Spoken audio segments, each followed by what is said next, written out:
The book's about a campaign to legalize flying cars in New York, Los Angeles, and Austin. If common sense dictates it would be much safer, and regulators' jobs are supposed to make us safer, why wouldn't they do this? And it's because safety is not their underlying goal. Their underlying goal, especially from the politicians, is political preservation and validation and attention. Founders and VCs need to understand that the regulatory stuff can be just as fatal as hiring the wrong engineers or not raising enough money or having the wrong, marketing plan for customers or anything else. And you've got to be able to both anticipate that on the front end and navigate it and devote sufficient resources to it. Every policy output is the result of a political input. Every politician makes every decision solely based on re-election and nothing else. So I think for any startup, when you're thinking about this, especially if you're trying to displace an entrenched interest and you're disrupting something, you've got to figure out, can I change the input? All right, guys, bang, bang. I've got Bradley here. Bradley, you got a brand new book, Obvious in Hindsight. It is a fictional novel, but I think it is really tied into your work with Uber, as Uber and others have gone into these cities. And there's kind of this, competition, maybe this abrasiveness between the old world and how things have been going, and then these new world tech companies. Talk just a little bit. It's like, why did you want to write a novel? Most people I don't think expected you to do that. I know. So when I was in college, I was actually in the creative writing program, and I really loved to write. And I knew I was good enough that I could have made a living doing it, right? I would have written sitcoms and been fine. But I knew I wasn't good enough to win a National Book Award or write a #1 bestseller or anything like that.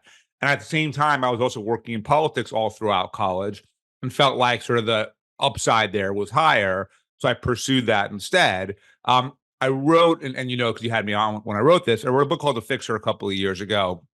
That was a memoir about all of the stuff that I've done in tech and politics. So legalizing Uber and Lemonade and Bird and FanDuel and all of these different startups.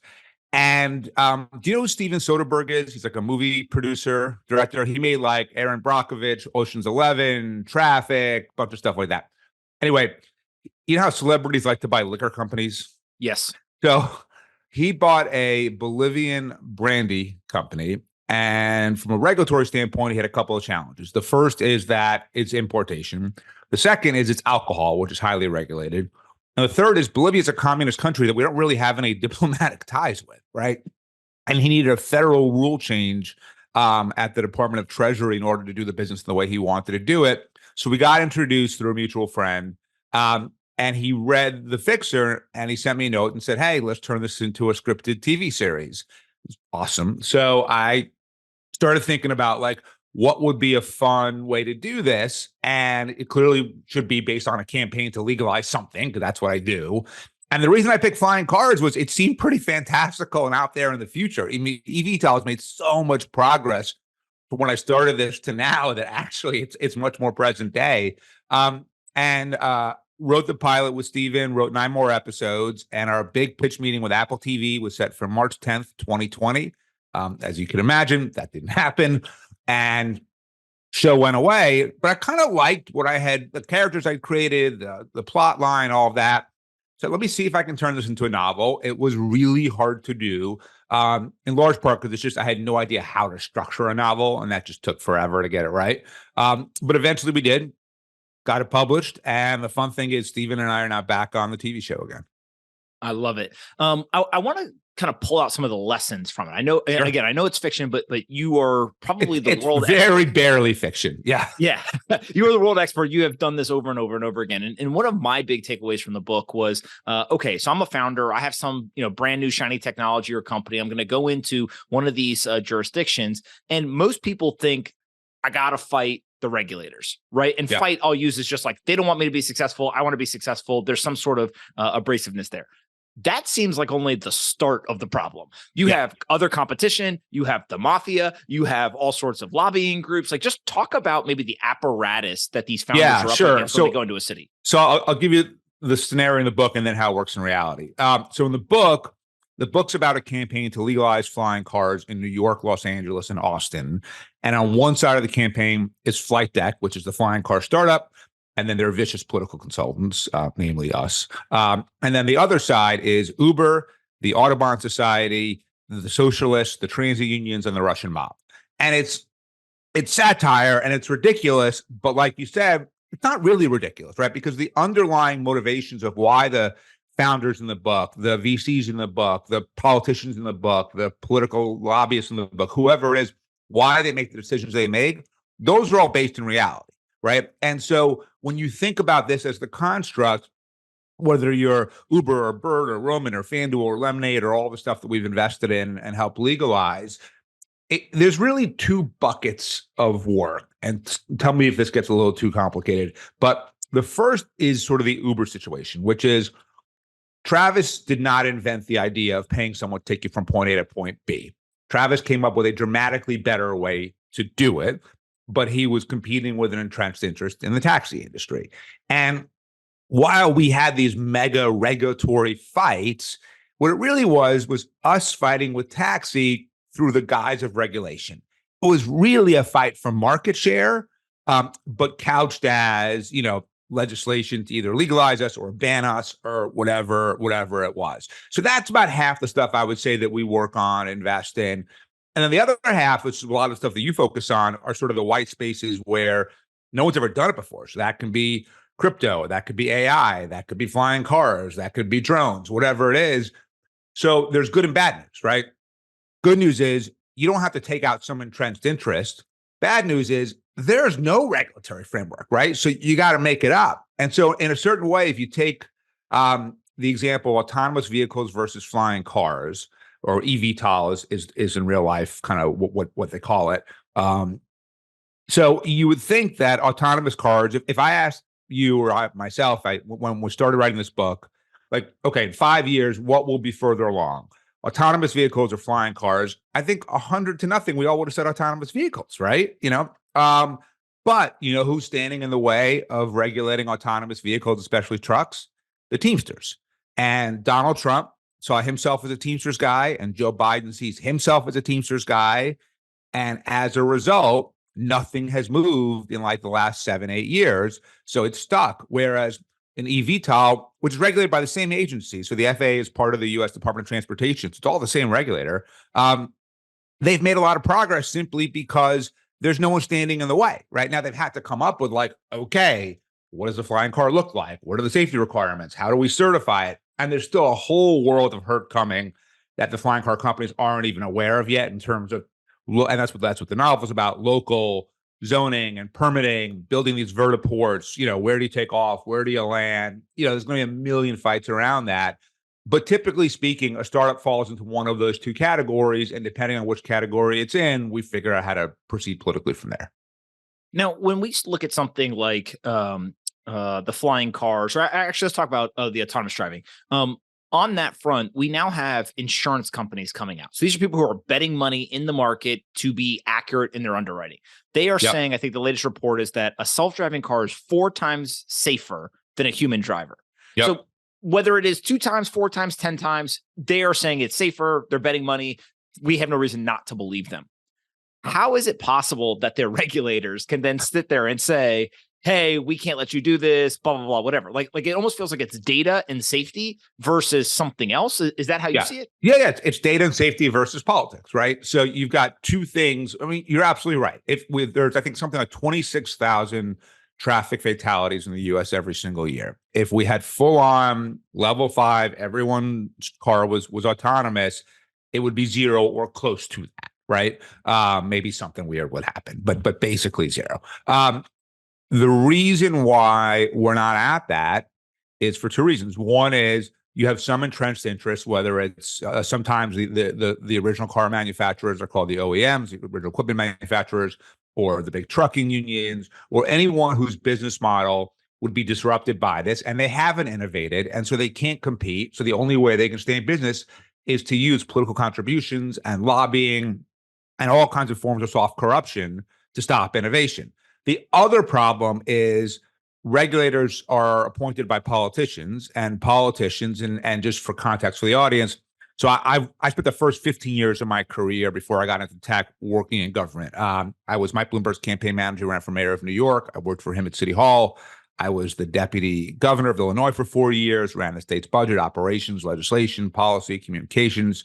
I was Chuck Schumer's communications director in the U.S. Senate for 2 years. So I've seen this from every angle: state, federal, local, legislative branch, executive branch, run campaigns, all of that.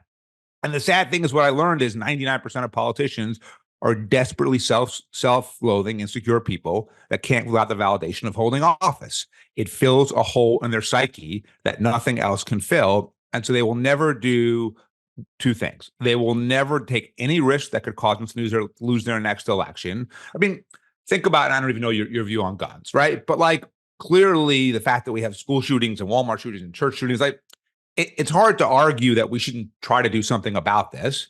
And the reason that we don't is because if you are, and keep in mind, I'm an independent at this point, and I hate both parties, but I'll pick on the Republicans in this example.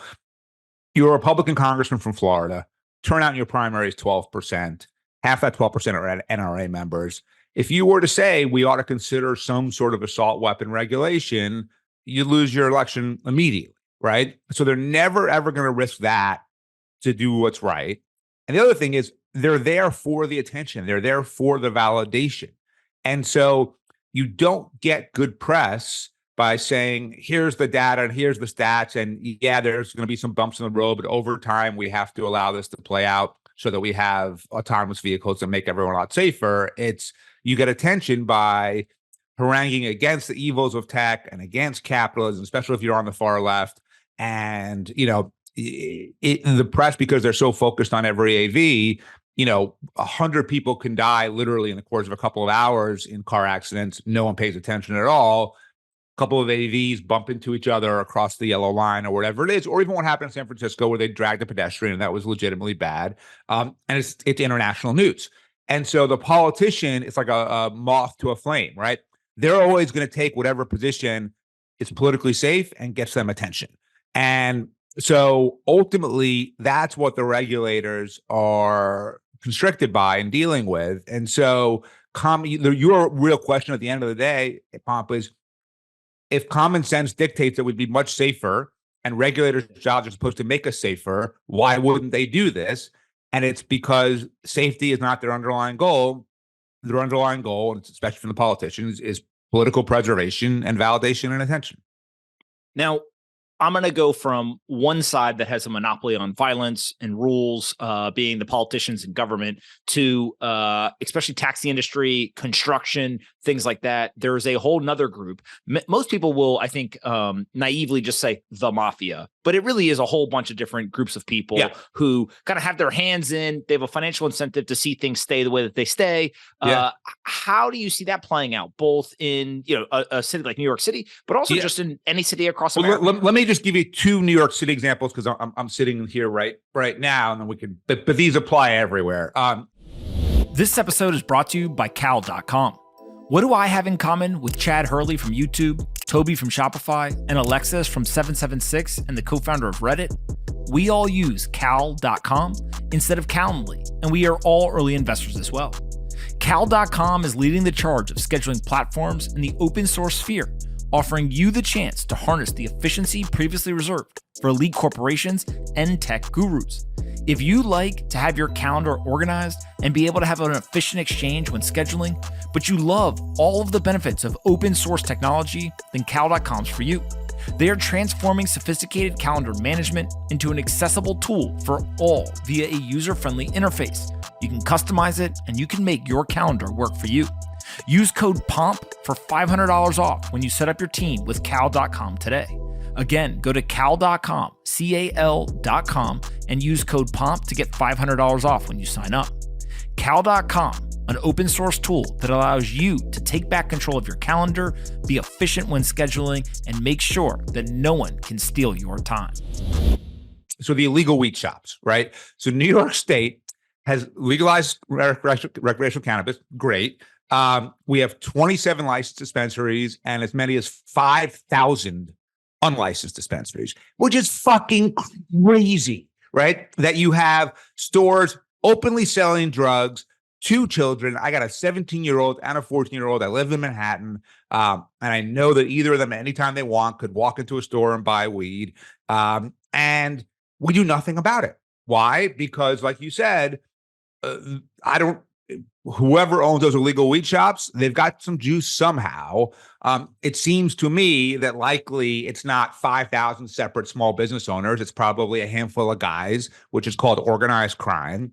And whether they've got protection in the police department or city hall or something else, they're getting away with this thing, which is fucking crazy. Because if New York City, for anyone who's listening to this, feels kind of out of control and unsafe, when you literally allow drugs that are unlicensed, and by the way, therefore uninspected, right? So whether it's fentanyl could be laced with, or just lead or anything else, really unhealthy. When you just turn a blind eye to that completely, then, you're not gonna, you're sending a message to everyone like, go for it. Now we have an epidemic in shoplifting, in fentanyl poisoning, all homelessness, everything else, and the city feels like a mess. Another one, scaffolding. So we have a law in New York City called Local Law 11.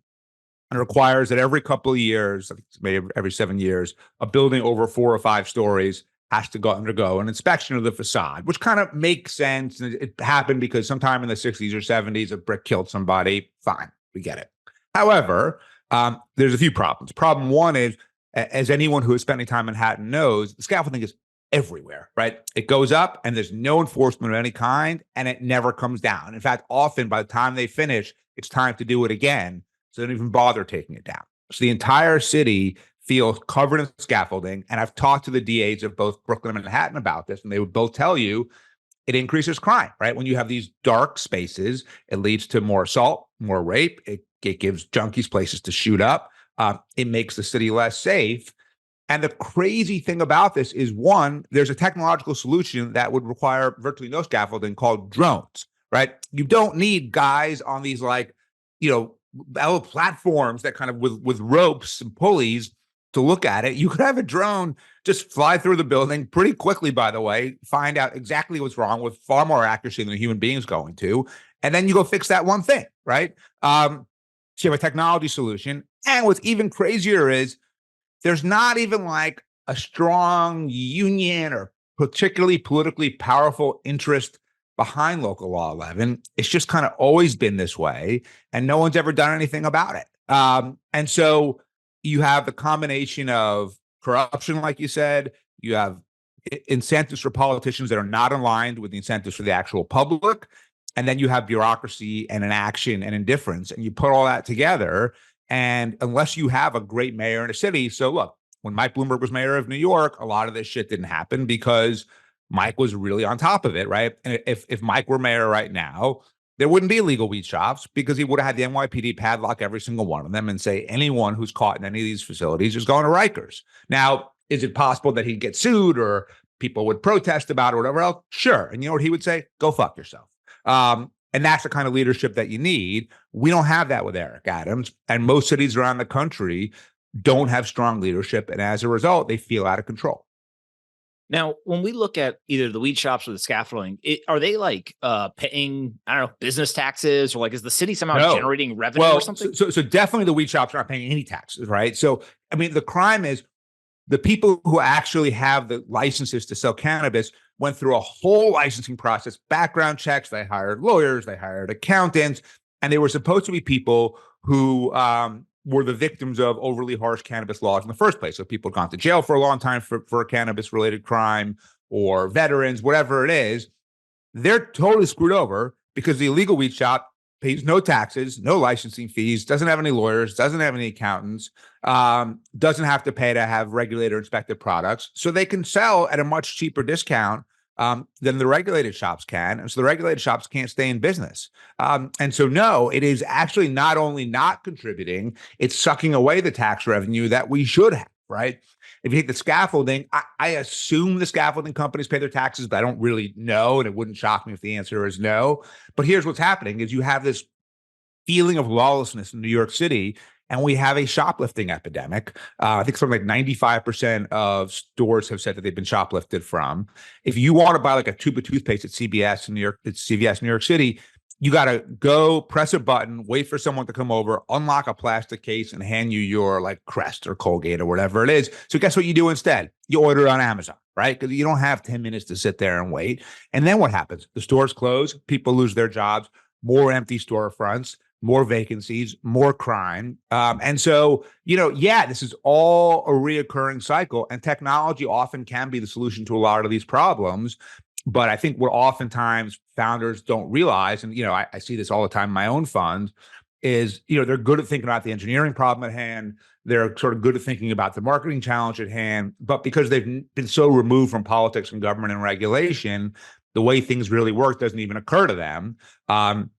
And how much they're going to have to deal with that oftentimes is a total surprise. And so, look, it's great for me because I have the one fund that then solves the problem. So, like, gives us a ton of deal flow, and we don't lose many deals.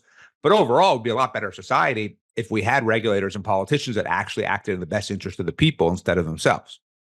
So what's interesting to me is I'm fascinated by the drain on city finances, where something like the congestion tax in New York City all of a sudden is going to generate, billions of dollars of revenue. And it looks like they're going to have to come up with many, many more creative ways to tax or kind of drive revenue.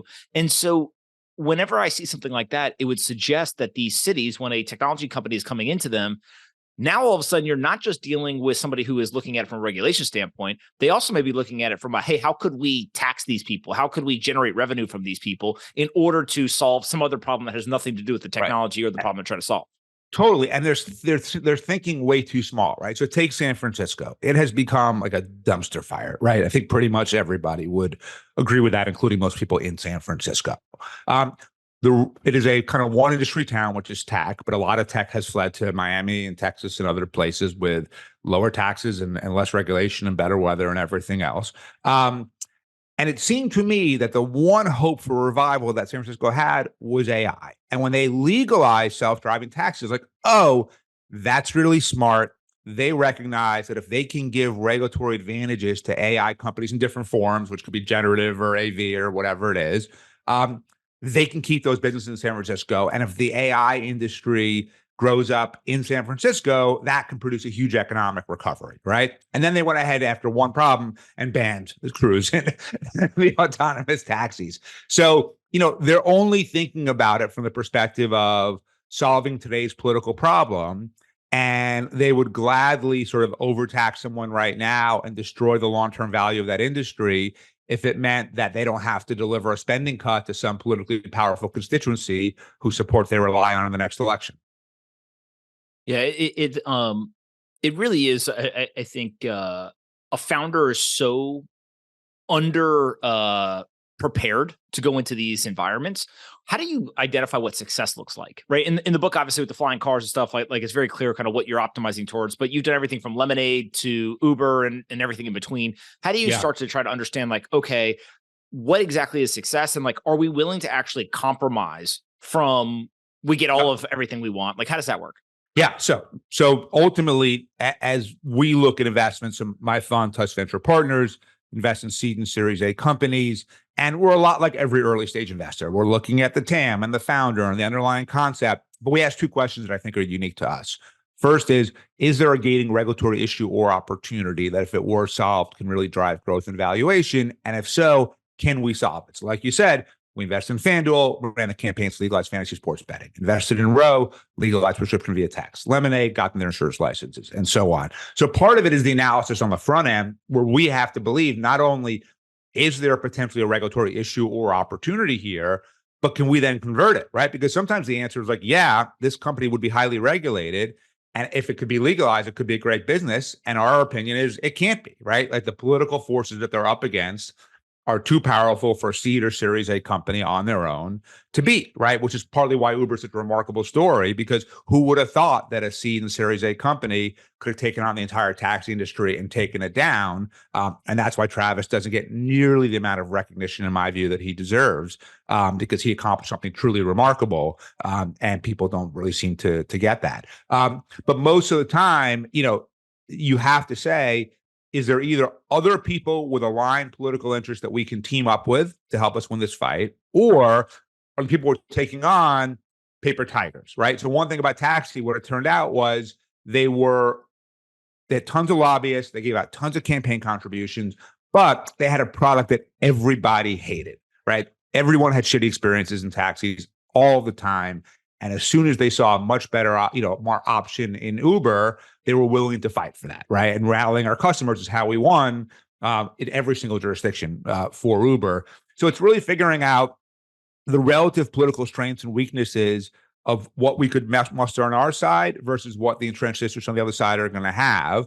And sometimes the analysis will be like, in one state, you're like, I can't win this fight because this union in this state is super connected to the governor. And if they tell the governor to kill the bill, he's going to kill the bill. And then the same union, but in another state, the leader there is weak or endorsed the wrong person in the last campaign. And it's not going to be a problem, right? So we have to do this multi-jurisdictional analysis of all 50 states or 100 cities or whatever it is. And then based on all of that data, Jordan, my partner, and I just have to sort of make a judgment call of like, okay, on the totality of all of this, we believe we can solve the regulatory problem, and it is worth us, risking a couple of $1 million of our LP's capital to try to do so. On Amazon, I always like to look at the description of the book because it tells a lot about kind of how both the author, the publisher, et cetera, all is trying to position the book. Yeah. And there was a phrase that caught my eye. This is a cautionary tale. Who is the cautionary tale for? Is it for the governments? Is it for the tech entrepreneurs? No, is it for somebody else? It's great, probably for everybody, but really for the tech entrepreneurs, right? Because people in politics understand how it works, right? Like when I wrote The Fixer, I had two groups of readers. I had people in tech, I had people in politics. No one in politics called me up afterwards and said, I was so surprised, right? They might say, I enjoyed the book, you got it right, but no one was surprised. People in tech were like, holy shit, that's what you have to do to legalize a product. And so, yeah, ultimately, I think founders and VCs need to understand that the regulatory stuff can be just as fatal as hiring the wrong engineers or not raising enough money or having the wrong, marketing plan for customers or anything else. And you've got to be able to both anticipate that on the front end and navigate it and devote sufficient resources to it, right? So, there are times where you get to a point where you need $1 million to pass your bill. And it's a tough call, right? Because if you're a Series A company, $1 million is a big chunk of your funding. But at the same time, if you literally can't exist without this bill, then what's the difference, right? It's a binary choice. And so, yeah, I mean, I think really a lot of what I do, whether it's the books I've written or the podcast that I host or the teaching that I do or speaking or whatever else, is really designed to try to help people in tech understand here's how and why politicians make decisions. Because if you understand what's motivating them, then you can at least figure out a strategy to do something about it. When we see maybe the lessons from Uber, lessons from Lemonade, et cetera, do the governments change their tactics if they realize that something worked from the private market? Like in terms of, Uber, one of the stories I always remember is like basically one day you guys wiped the app and was like, this is what it would be like if this legislation passes or, whatever the story was. But like, do politicians like, oh, cool. Like we saw that one time. The next company that walks through the door and tries that, now we've got this new tactic that's going to be able to mitigate that strategy? Yeah, sometimes. So I think Uber and Bird are actually a really good set of comparison here, right? So when we did Uber, we started these campaigns back in 2011, and the bad news was no one took us seriously, but the good news is no one saw us coming, right? Like people just laughed at us and no one really paid attention to us. And then all of a sudden we were mobilizing tens of thousands of customers and, more important, voters in those districts to say, no, leave this thing alone, I want it. And that changed the underlying politics and we won. So we took them by surprise a little bit, which was great. So when Bird came along 5-6 years later, and we were launching Bird in cities all over the country, and this is true for Lime and the other scooters too, it was both better and worse, right? It was better because we were at the table, right? They understood what would happen. And, it's easy for me to basically say to a transportation commissioner, you saw what I did to the last commissioner and their boss politically. You want me to do that to your boss and then you lose your job? Or do you want to have a meeting and figure this thing out? The people took the meeting, right? At the same time, we lost the element of surprise and entrenched interests. And we were lucky in the case that there's no like big scooters. So we didn't have to sort of take anybody out in this case. But, 10 years ago, big insurance, hotel, casino, whatever it is, they were really slow to recognize the threat, and that gave us room to run and time to mobilize. And now that they've seen over and over again how startups can kick their ass politically, they have become a lot more aware, which actually makes the fight harder.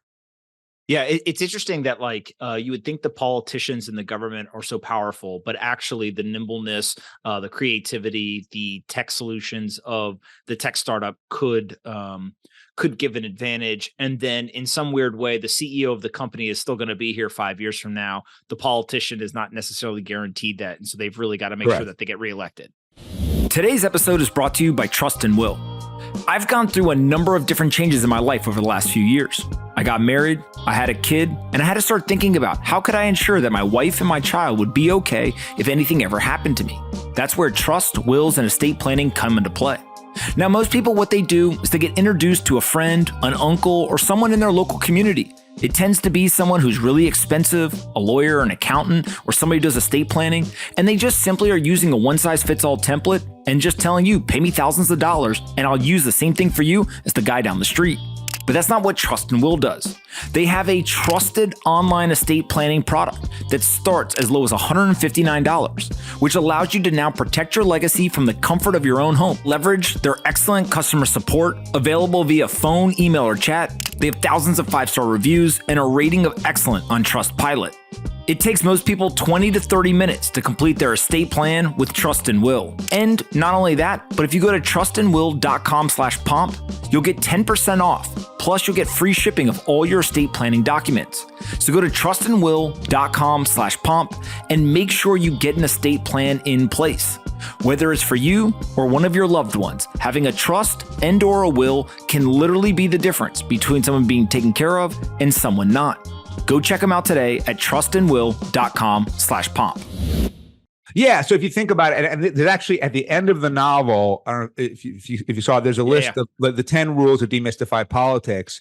And I wrote these a couple of years ago, and I just use them all the time. And the first rule is every policy output is the result of a political input. Every politician makes every decision solely based on re-election and nothing else. Are there exceptions? Sure. Mike Bloomberg was certainly an exception, and there's dozens of them. But overall, the exceptions, if anything, kind of prove the rule. And so let's just use Uber again as an example. It's an easy one. You're a city council member in Tulsa, and you can pick any city you want here. And the taxi guys give you $3,000 per campaign cycle and contributions. All things being equal, you want the $3,000 for your next campaign, so you did what they want. Now, I just mobilized 4,000 people from your district to email, tweet, text, call, and say, leave this thing alone. I don't want to lose it.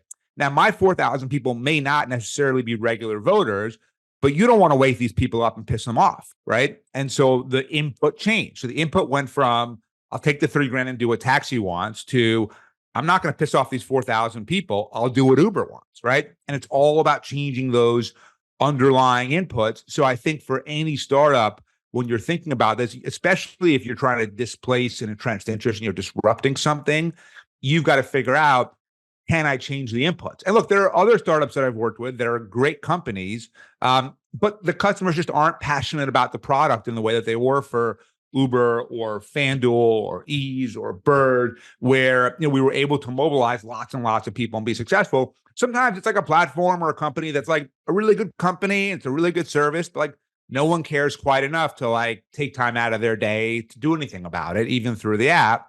And in which case, that strategy doesn't work. So you've kind of got to think about, like, do I have the kind of product that people will get passionate about and fight for? And if you don't, and you're disrupting someone in an entrenched interest, and they're very politically powerful, you're gonna have a problem. What is your single biggest lesson over the process of doing this for so many years that when you went to write the book, you were like, I cannot put this in the book? That's a great question. So there's a subplot in the book, or a kind of central plot actually, about a political corruption investigation into the mayor of New York City, a guy named Joe Navarro, and there are FBI agents who are characters in the book. And so do you remember a guy named Rod Blagojevich? No. So he was the governor of Illinois. Oh, yeah, yes. Who got a 14-year jail sentence. He had the poofy hair, and he tried to sell Obama's Senate seat after Obama became president. So I was his deputy governor, right? So I spent 4 years running the state of Illinois for this lunatic. And when he got arrested, I had the FBI show up at my doorstep and say, we need to talk to you. And I ended up having, and they charged him with, do you know who Rahm and Ari Emanuel are? Yes. Okay. So Rahm at the time was the mayor of Chicago. Ari was and still is the CEO or chairman, whatever it is, of Endeavor, which is the biggest kind of talent agency in Hollywood. And Rod had apparently promised Rahm $2 million for an athletic facility in Rahm's district. And then it didn't happen. And then one day I get a call from Rahm. And by the way, if you remember the character Ari from Entourage, yes, he's based on Ari and Rahm in real life. And a call with Rahm in real life was like what the script would be in Entourage. Just get hung up on 3 times. You're told to go fuck yourself 6 times, whatever it is. But eventually you kind of get the gist of what he needs. And then I'm on the phone with Rod that night and I say, hey, Rod, Rahm called me and he's really upset about this thing. I don't really know what it is, but I can just make sure the money gets released. I said, no. And I said, why not? He said, Ari owes me a fundraiser. I said, what do you mean? He said, Ari's supposed to have a fundraiser for me for my next campaign. I'm not giving Rahm the money until I get what I want from Ari. And I said, Rod, we got a problem here because one's political, one's governmental. You can choose not to support this discretionary grant, but your basis for the decision can't be on whether or not they give you money, right? That's corruption. So he said to me, you tell Rahm that no grant till the fundraiser. Luckily, I was smart enough to instead call our general counsel and say, hey, Rod is doing this. It's highly illegal. Put a stop to it. And luckily, the grant was given and the fundraiser never happened. But I had to testify to that in a grand jury, in a trial, and then they had a fucking hung jury and in another trial. So 3 different times, I had to go back to Chicago with tons of media around and everything else.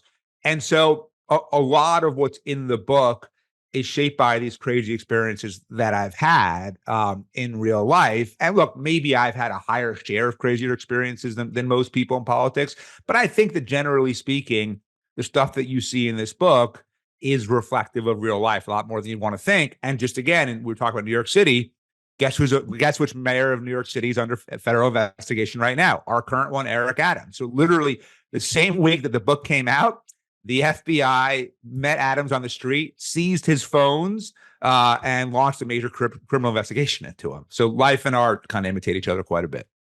There is a politician who I don't want to say their name, but one of the staffers told me every single day at like 2 or 3 o'clock, there's a press conference. Yeah. And I was like, it's scheduled weeks in advance. And they were like, yeah. And I was like, well, what do you talk about? They're like, we'll find something. Right.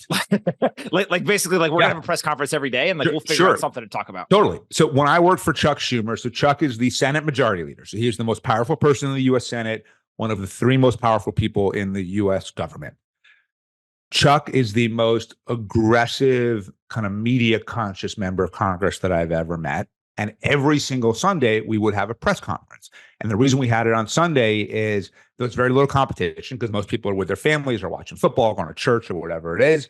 Happens to be really highly rated local newscasts that night because people are kind of at home and they don't really know what to do on a Sunday night. And so every Sunday we had a press conference. And my job was to make up something that would get attention every single Sunday with absolutely no relevance at all to real life, right? All that mattered. And one of the things that we would do if we didn't have anything better is we would write a letter to some company or somebody protesting, like writing a letter to Kellogg protesting the high price of breakfast cereal, right? And because the internet was around then, but it was nascent, so things weren't moving at the same speed. The company people weren't working on Sunday, and kind of we had a one-sided story, right? Because it was hard for them to respond.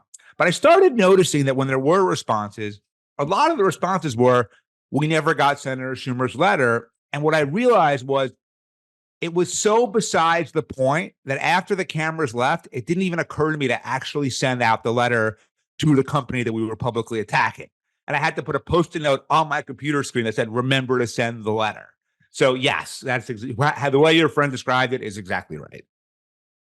When I see things like, who is it? Elizabeth Warren recently went after Big Sandwich. I don't know if you saw this. No. Yeah, she somebody is trying to buy Subway, I think it is, and they also own like a deli and another, I don't know, Jimmy John's or something. Okay. And she's like, we can't let the monopolies get like the sandwiches. Right. I almost look at it, I'm like, is this tweet being written specifically to elicit trolls and to go viral and to like create even more news? Yeah, well, it's funny. I was thinking that you could do a great piece of performance art of running someone for office who is just sort of your run-of-the-mill crazy left winger or right winger, depending on wherever you are. And they start off as just sort of the usual nut.